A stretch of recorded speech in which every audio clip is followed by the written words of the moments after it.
जय निषाद राज भाई सरिया ने। आज वाली इस वीडियो में हम लोग बात करने वाले हैं निषाद वंश के एक बेहद ही महत्वपूर्ण इतिहास के बारे में।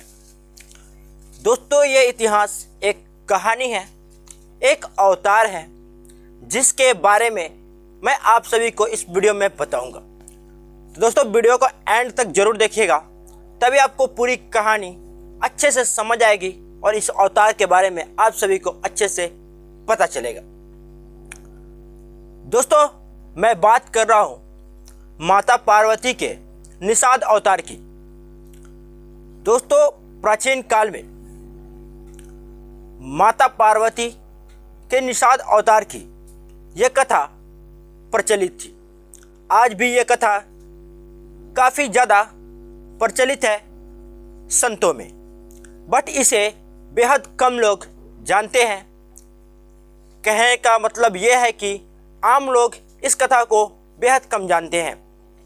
इस अवतार के बारे में बेहद कम लोगों को पता है। दोस्तों, जब महादेव और माता पार्वती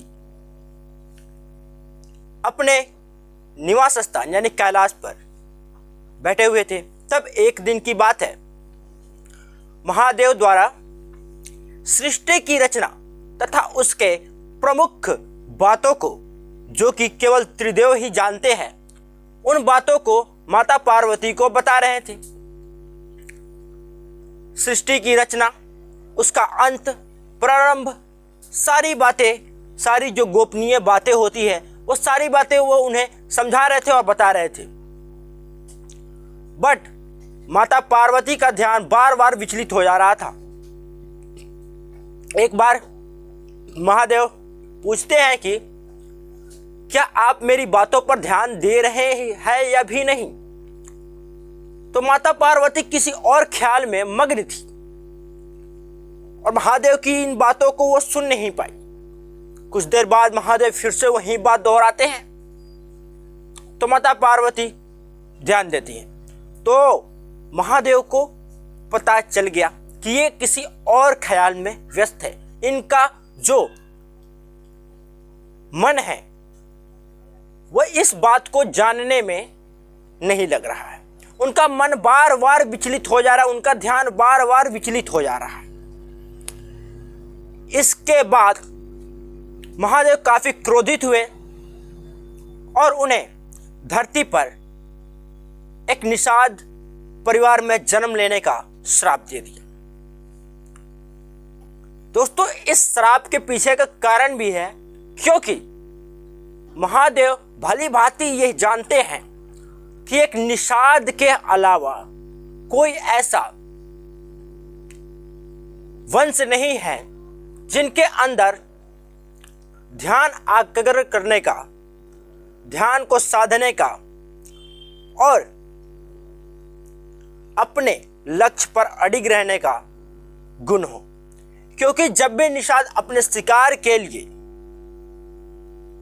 ध्यान लगाते हैं, तो उनका पूरा का पूरा फोकस, पूरा का पूरा ध्यान उसी शिकार पे रहता है। उनके अंदर एकाग्रता इतनी ज्यादा होती है कि आस पड़ोस में कुछ भी हो, उनका ध्यान विचलित नहीं होता है। यही गुण सिखाने के लिए महादेव ने माता पार्वती को धरती पर एक निषाद परिवार में जन्म लेने का श्राप दिया। माता पार्वती का जन्म मत्स्यराज सुशर्मा के यहां हुआ, जो कि निषादों के मुखिया थे और मत्स्य साम्राज्य के प्रतिनिधि तथा राज्य का भी कार्य किया करते थे। मत्स्यराज सुशर्मा यानी निषाद राज सुशर्मा के घर पर माता पार्वती का जन्म हुआ, माता पार्वती का अवतार हुआ। दोस्तों, इसके बाद जब माता बड़ी हो गई, युवा अवस्था में जब वो गई, तो उनके शादी के लिए पहले हर एक राज परिवार की राजकुमारियों के लिए स्वयंवर रचा जाता था। इसी प्रकार से निषादों के जो प्रमुख थे मत्स्यराज निषाद राज सुशर्मा, उन्होंने एक विशालकाय आक्रामक मत्स्य को पकड़ने वाले को नियंत्रित करने वाले से अपनी पुत्री का विवाह करने का निश्चय किया कि विश्व का कोई एकमात्र ऐसा बलशाली निषाद जरूर होगा जो कि इस आक्रामणकारी और आदमखोर मत्स्य को पकड़ सके, उसे नियंत्रित कर सके। बड़े बड़े निषाद, बड़े बड़े शिकारी इस मत्स्य को कंट्रोल करने में असमर्थ रहे। इसके बाद महादेव ने निषाद का रूप लेकर उस मत्स्य को कंट्रोल किया, उसको पकड़ा और सबसे ज्यादा उच्च कोटि का निषाद खुद को साबित किया। इसके बाद मत्स्यराज सुशर्मा द्वारा अपनी पुत्री का विवाह इनसे कर दिया गया। निषाद रीति रिवाज के तहत इनका विवाह हुआ और उसके बाद ये लोग फिर से अपने कैलाश निवास स्थान पर पहुंचे। दोस्तों, ये थी माता पार्वती की निषाद अवतार की कथा, निषाद अवतार की कहानी, और उनके वजह से महादेव को भी निषाद अवतार लेना पड़ा, निषाद बनना पड़ा उनसे विवाह करने के लिए। दोस्तों, बहुत सारे ऐसे इतिहास हैं, बहुत सारी ऐसी कहानियां हैं जो कि लिखी तो गई है, प्रस्तुत है, बट उसे आप तक किसी ने पहुंचाने की चेष्टा नहीं की। आपने उसे पढ़ने का कोशिश नहीं किया, प्रयास नहीं किया, या फिर आपको किसी ने बताया नहीं। दोस्तों, जितने भी प्रकार से मैं आप सभी को इतिहास बता सकता हूं, वो सारे प्रयास मैं करूंगा और मैं कर रहा हूं। दोस्तों, इस चैनल से पैसे कमाने का कोई मेरा मकसद था ही नहीं। मेरा मेन मकसद ये है कि मुझे आप सभी पहचानते हैं, आप सभी इतना प्यार देते हैं, सपोर्ट करते हैं।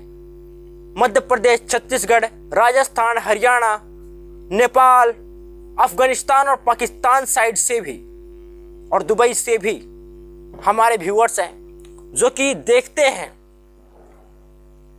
और हम पर भरोसा करते हैं, विश्वास जताते हैं और कहते हैं आप अच्छा कार्य कर रहे हैं। बस इतना ही काफ़ी है। पैसे कमाने के लिए बहुत सारे यूट्यूब चैनल बनाए जा सकते हैं, बट अपने समाज को जागरूक करने के लिए, आप सभी के बीच में अपना स्थान बनाने के लिए इस चैनल का निर्माण मैंने किया था। और जो कार्य आज मैं कर रहा हूं, आप सभी का सपोर्ट मिल रहा है। ऐसे ही सपोर्ट बनाए रखिएगा। इस चैनल को सब्सक्राइब जरूर कर लीजिएगा और ये वीडियो आपको कैसा लगा कमेंट सेक्शन में जरूर बताइएगा। और ऐसे ही निषाद समाज से संबंधित हर एक प्रकार की वीडियो के लिए इस चैनल पर बने रहे और चैनल को सब्सक्राइब भी कर लीजिएगा। धन्यवाद। जय निषाद राज।